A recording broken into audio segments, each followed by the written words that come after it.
It's 10 o'clock. This is Sky News at 10, our top story.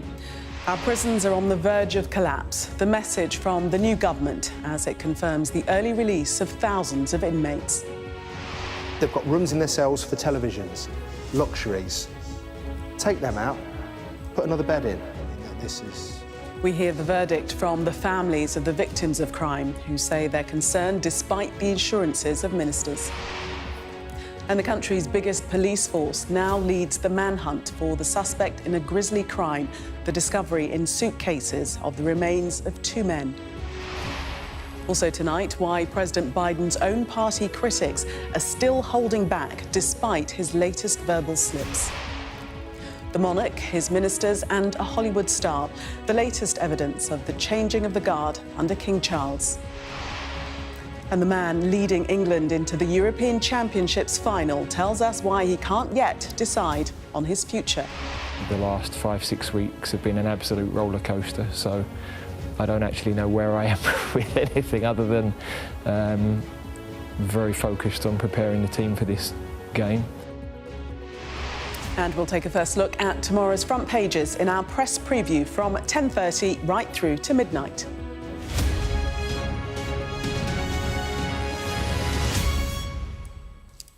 Good evening. The new government was clear today over where it places the blame for the first crisis to confront it. Rishi Sunak and others in Number 10 were the guilty men, said Labour's Justice Secretary, who were responsible for allowing prisons to become full to bursting. Shabana Mahmood's answer is to release thousands more prisoners early to avoid what she warned could be a total breakdown of law and order. Victims of crime and their families that we spoke to were not impressed. We'll hear more from one father in a moment. But first, our correspondent Molly Malone reports. Today's visit by the Justice Secretary to Bedford Prison might look controlled and it might look calm. But the situation in our prisons is anything but. How are you finding things here? Tell me. Yes, it is. It's very challenging. They are overcrowded and under pressure. A new government with old problems. Our prisons are on the point of collapse. So today, a new announcement that come September, thousands of prisoners can leave jail earlier than they would have otherwise, with exclusions for the most serious and violent offenders.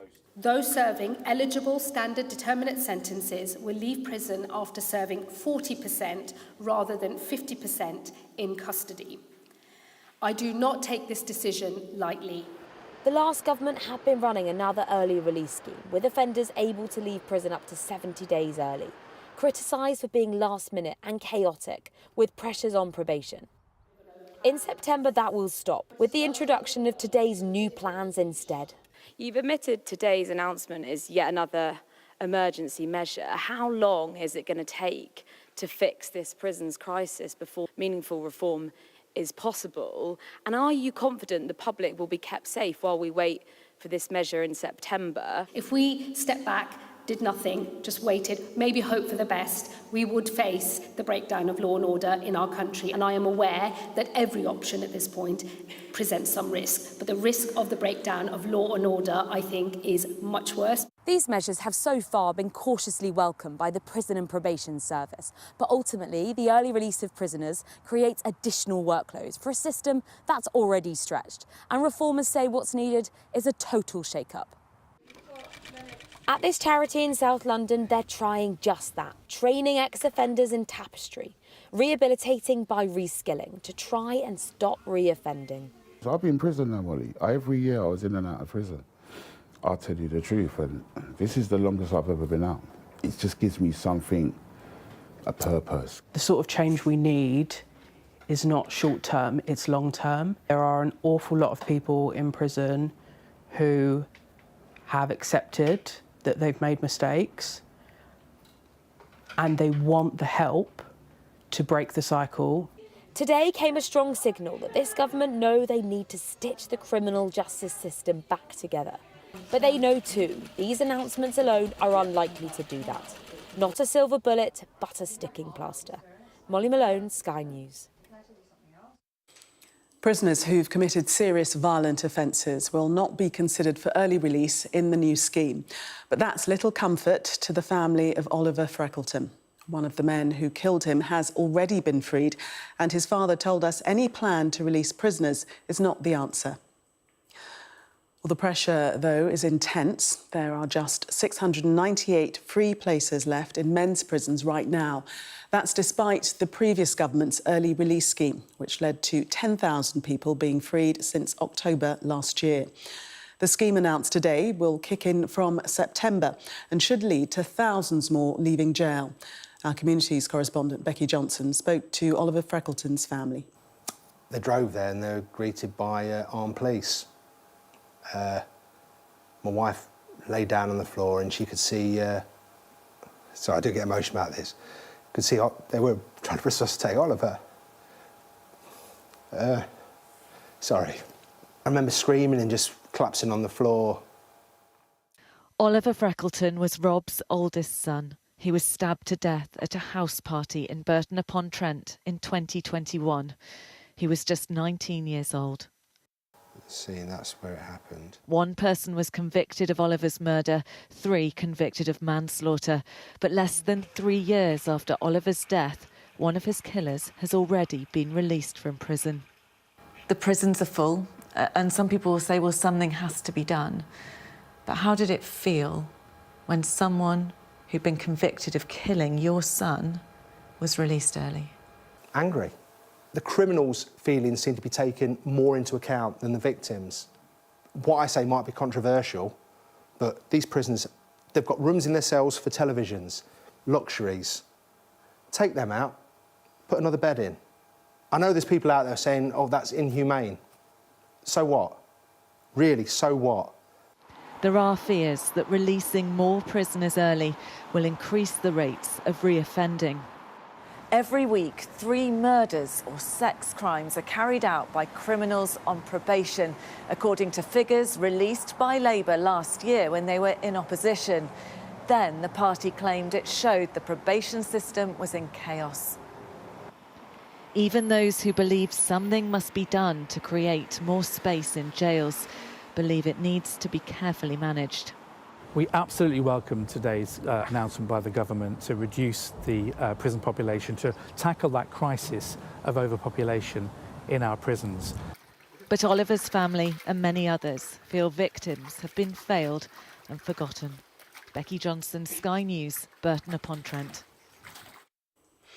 The Metropolitan Police is now leading the search for a man who left suitcases containing the remains of 2 other men on Clifton Suspension Bridge in Bristol. They're searching the area around a high-rise block in West London. The Sky's Matthew Thompson is at the scene. Matthew, what updates do you have tonight? Well, within the last couple of hours, really, the Metropolitan Police say that they have arrested a 36-year-old man in another part of London, in Greenwich, and he remains in custody. But they're very keen to stress that it is not the suspect that they have been looking for up till this point. Now, we're here in West London, in Shepherd's Bush, where through the day forensics officers have been searching a property behind me. Quite what the connection is to the suitcases found in Bristol containing human remains, or indeed to the chief suspect, we aren't clear. A private ambulance did arrive here at the scene earlier this afternoon and left again after a couple of hours. As you can see behind me, a significant security cordon remains in place. What we do know is that police say that they have evidence that the suspect travelled from London to Bristol on Wednesday, so just a few hours before the suitcases were found in Bristol, containing what we now know to be the remains of 2 adult males who've yet to be formally identified. Now, I've spent the day here at the scene. I've spoken to a number of local residents, none of whom wanted to give their names or appear on camera, but they all describe being woken in the early hours of the morning. One woman said by barking dogs as police officers entered the property just behind me. And one woman said that she hadn't made the connection to the suitcases in Bristol until she saw it on Sky News, at which point she said she burst into tears. So clearly here there is a degree of fear, a degree of disbelief that something connected in whatever way to such horror could be happening quite so close to home. Matthew, thank you. President Biden is back on the campaign trail tonight as his administration tries to convince voters and rich donors that he's still up to the job. We can bring you pictures of him live in Michigan speaking to a cafe of supporters, we believe, addressing them. Let's listen to what he has to say. We flew up in, and if you have a prescription by an American drug company, I can fly you to Toronto or to Berlin. Air Force One with me as we flew up in, and if you have a prescription by an American drug company, I can fly you to Toronto or to Berlin or to London or to Rome, get you the same exact prescription from the same exact company for somewhere between 40 and 60% less. For example, I was able to reduce the price of insulin for people who have serious problems they need on a regular basis from $400 a month to $35 a month. Well, we'll leave President Biden there, but there were gasps in the room at two separate NATO events in Washington last night. You'll remember after the president made more verbal slips, including calling his Vice President Trump. Our US correspondent Mark Stone reports. Political survival for President Biden feels day by day right now. A relief then surely to be out of Washington to Michigan, the campaign trail and a friendly rally. It comes after a heck of a week, a successful NATO summit, which ended like this. And now I want to hand it over to the president of Ukraine, who has as much courage as he has determination. Ladies and gentlemen, President Putin. President Putin. He's going to beat President Putin, President Zelensky. And that wasn't even the most anticipated moment of the week. The solo news conference was still to come. And when it did, the questions came fast and awkward. George Clooney and a handful of lawmakers have called on you to step aside. Hasn't this now, frankly, become damaging for America's standing in the world? 2 weeks exactly since that debate disaster, and he was now facing it all head on. The only thing age does is help you with it, creates a little bit of wisdom if you pay attention. It was low energy, yes, but mostly gaffe-free, except this. I wouldn't have picked Vice President Trump to be vice president, but I think she was not qualified to be president. A trademark tongue slip he now truly cannot afford. If your team came back and showed you data that she would fare better against former President Donald Trump, would you reconsider your decision to stay in the race? No, unless they came back and said, there's no way you can win. The problem is that many are saying precisely that. He left for the White House in an evening meeting with the House Minority Leader Hakeem Jeffries. Surely a reality check moment. In my conversation with President Biden, Jeffries wrote after, I directly expressed the full breadth of insight, heartfelt perspectives and conclusions about the path forward that the caucus has shared in our recent time together. But on the morning shows from a congressional grandee stalwart, the support was holding just about. Let Joe Biden continue to make his own decisions about his future. He's earned that right. And I am going to give him that much respect. If he decides to change his mind later on, then we will respond to that. The anxiety among Democrats in here is growing by the day because they hear the voters, they see the polls, and they know Donald Trump is enjoying every moment. Because Biden is the vulnerable, beatable opponent the former president wants. Well, Mark, as you said, the president now one slip, verbal or physical, from potential meltdown, and he is speaking at the moment, still out campaigning in Michigan. Yes, and, you know, for many, it's like, you know, treading on eggshells. What might he do next? This is a campaign moment, as we have seen so many before. He's in Michigan, in the 6th District, Northville, Michigan, in a state that is so crucial in November. And he is doing what many in his own campaign have encouraged him to do more of. Be natural, be out and about, try less of the auto cue moments, get out with real people, be Scranton Joe, that sort of man of the people that won him the election last time around. But as you said, you know, it has been one heck of a week, and it has been a week where all eyes were on him. There were gaffes. There are always gaffes. He's gaffe prone. He has been for years. But of course, right now, the focus is so much greater on that. And I think, look, I was thinking about it just now, how much worse off is he at the end of this week than he was in the beginning? I think probably not that much. That interview he did with John Stephanopoulos on ABC News a week ago, that was designed as a reset moment after the disastrous debate. It kind of wasn't a terrible interview, but nor was it great. And I think last night's news conference kind of was the same as well. Yes, there were the gaffes that will be focused on by many, but step back and his performance was not all that bad. It does appear that some of the donors' wallets are beginning to close. Some of the lawmakers on Capitol Hill here are beginning to, more lawmakers are beginning to come out of the shadows and say that they need a different candidate. But the dam has not burst. It seems as though an inner circle, the inner circle in the White House that is family and staff who are as close as family, is gradually shrinking, but the inner circle is all important, and for now they are saying he should fight on. All eyes, I should say, next week will be on the Republican Party convention in Milwaukee, Wisconsin. That will be the focus, and we will discover who Donald Trump's running mate will be. Mark, thank you.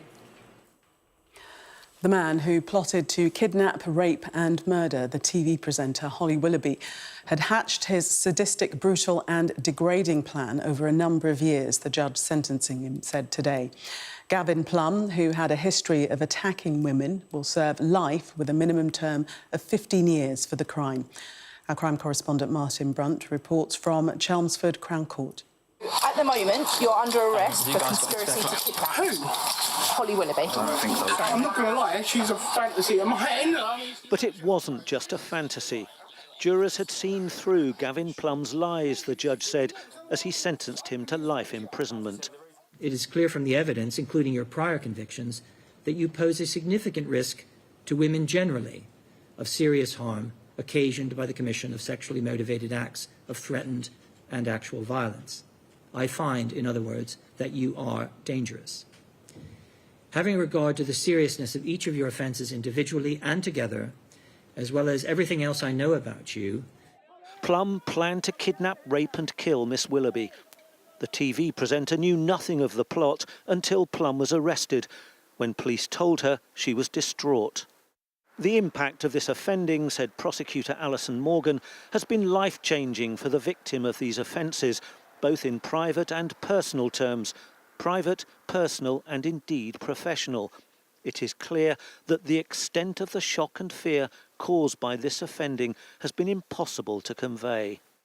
Hands and ankle shackles. This was Plum's kidnap kit.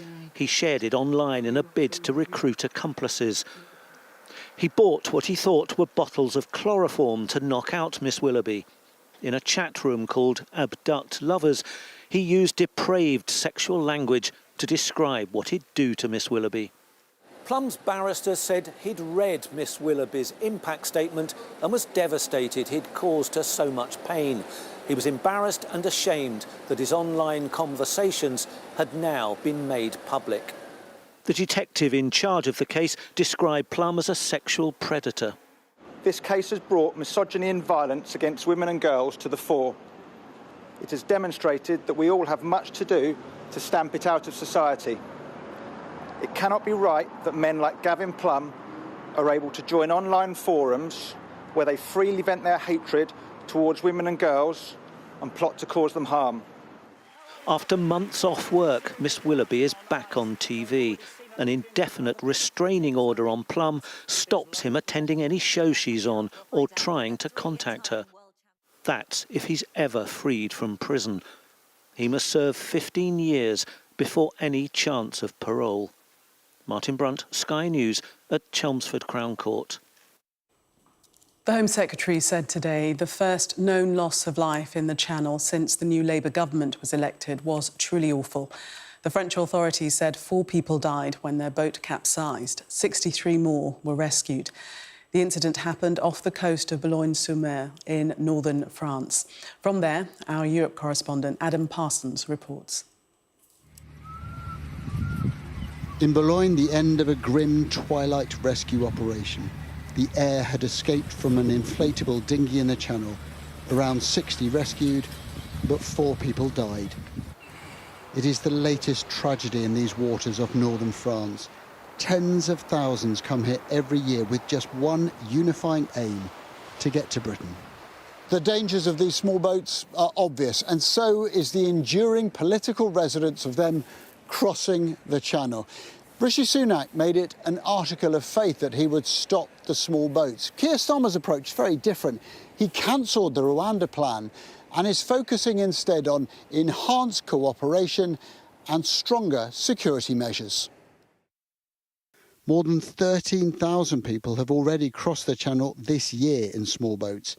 The new Home Secretary promising a tough response. The further loss of life in the channel this morning is truly awful, wrote Yvette Cooper. My thoughts are with all those affected. Dover's new MP, part of the huge Labour intake, told Sky News' Politics Hub that he wants fresh momentum. I've come from the National Crime Agency and worked in counter-terrorism, and that's going to be our approach, that counter-terror approach with the Border Security Command. That's going to bring in the likes of MI5 with those extra powers and tools so we can smash the gangs and stop people getting into the boats in the first place. This is not a new problem nor a new argument. The promise to cut migration haunted a succession of governments. The previous Home Secretary, whose Rwanda plan has now been abandoned, wrote, "Reports of more deaths in the Channel are a tragedy. As a country, we must do everything in our power to stop the boats and put an end to this vile trade in human suffering." Back in France, this is the boat that pulled 49 people from the waters of the Channel, now heading back out. Prepared once again, another rescue, another tragedy, inevitable. Adam Parsons, Sky News, Boulogne. The man suspected of killing 3 women with a crossbow in Hertfordshire has been arrested. 26-year-old Carl Clifford is being questioned over the killings of the wife and 2 daughters of racing commentator John Hunt. Carol, Hannah and Louise were found on Tuesday evening with serious injuries and died a short time later. Carl Clifford remains in a serious condition in hospital. Alec Baldwin's manslaughter trial has been put on hold as his defence team have asked the judge to throw out the case. The Hollywood star is accused of involuntary manslaughter over the death of the cinematographer Helena Hutchins on the set of Rust in 2021. The motion has been filed over what the defence says is ammunition evidence the prosecution hid from them that may be related to the shooting, which they deny. And England's most successful ever bowler, James Anderson, retired from Test cricket today after 21 years. He was given the Guard of Honour at Lord's, the same ground where he made his debut. Anderson's wife, children and parents were there as he brought down the curtain. Now, it's not every day you see the King sit down at what looked distinctly like a cabinet table with members of the government. The presence of the Hollywood star Idris Elba, as well as Sir Keir Starmer, though, showed it was something a little different, a forum to discuss knife crime and other issues facing young people. King Charles said he would be watching the progress of their work, as our royal correspondent Rhiannon Mills reports. We weren't expecting to see him at St James's Palace. But the Prime Minister had come straight in from Washington. The King had wanted him here to listen to what these young people have been through. Don't be put off. We are very interested in what you say. The monarch's convening power combined with star power. Actor Idris Elba just as passionate about ending youth violence. Does Charles help you back in there? Or? But this also felt like a real statement from the King. It's not something that Queen Elizabeth would have done, sitting publicly with the Prime Minister and Cabinet Ministers talking about a social issue. I have to pick myself up and do something about it. Policy may need to change, but some would argue there is now at least consensus. We're fortunate we have a government that is prepared to step into that. The government prior wanted to as well, but, you know, right now is a moment for change, not talk. The Prime Minister making this promise to the young people. You have the right to push us. You have the right to say to Yvette, to me and to Lisa, you said you were going to get on with this. Get on with it, because this is really important. The King then surprisingly admitting he will be keeping an eye out. It seems to be the great ambition now should be to join up all the dots to bring in everybody involved in order to find the right solution. I much look forward to seeing how progress occurs as a result of all this gathering. Take that as a I should instruction. be watching for progress reports. For the likes of Gideon, it meant everything to feel heard. I feel like everyone around the table is serious about sorting this out, morally serious about sorting this out. I can't watch another one of my friends or another person that I work with die. I feel like if I at least had the feeling that I've tried, that's good enough. The shirts, it seems, were an unexpected gift from Idris. As a teenager, he was supported by the Prince's Trust to start his acting career.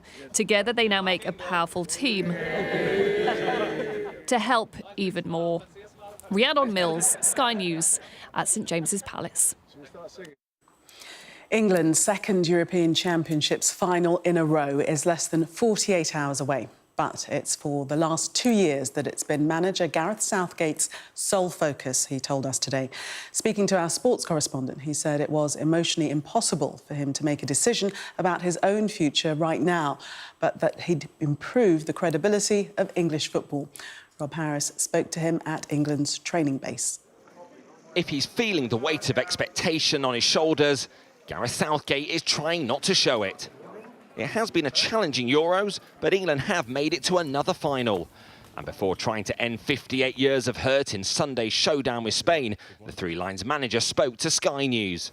A big moment awaits for the nation. You seem to approve many of those pundits and fans who might have questioned you wrong with your selections and substitutions. How tough is it coping with the pressure, the magnitude of the occasion? And as an English patriot, do you see this as trying to deliver a defining moment for the nation? Well, definitely I took the job to try to help English football improve. I know what it would mean not only to general public in England, but particularly to people involved in English football, from those that develop young players to those that run clubs, to every level of the game, really. I think we've improved the credibility of English football in how it's perceived around the world, but ultimately until you win that trophy, then there will always be those questions both abroad and at home about what we've done. As we look ahead to the final on Sunday, before this tournament you said that you would walk away if you didn't win it. Despite all the personal toll on you and your family, given the exciting players available now to you, how difficult would it be to walk away, especially if you win the final? Well, nothing's that difficult, but emotionally it would be impossible for me to make a logical decision at the moment on any of that, because my sole focus for 2 years has been winning this tournament. The last 5-6 weeks have been an absolute roller coaster, so I don't actually know where I am with anything other than very focused on preparing the team for this game. And determined to keep leading them in the way we have over the last month. England, England, England. This is where England are heading, Berlin, dreaming of glory after being denied the trophy by Italy 3 years ago. This is the affection not always felt over the last month in Germany, but bring home the trophy, and Gareth Southgate will have to get used to a lot more of it. Rob Harris, Sky News, Blankenhain, Central Germany. Well, that was Sky News at 10. Coming up, we'll take a first look at tomorrow's newspapers in the press preview. Tonight, we're joined by the editor of the Jewish Chronicle, Wallis Simons, and the Daily Mirror columnist, Susie Boniface. Amongst the stories, we'll be discussing this on the front of the Times. Its headline, Minister says violent criminals will go free. Do stay with us for more. We'll be right back.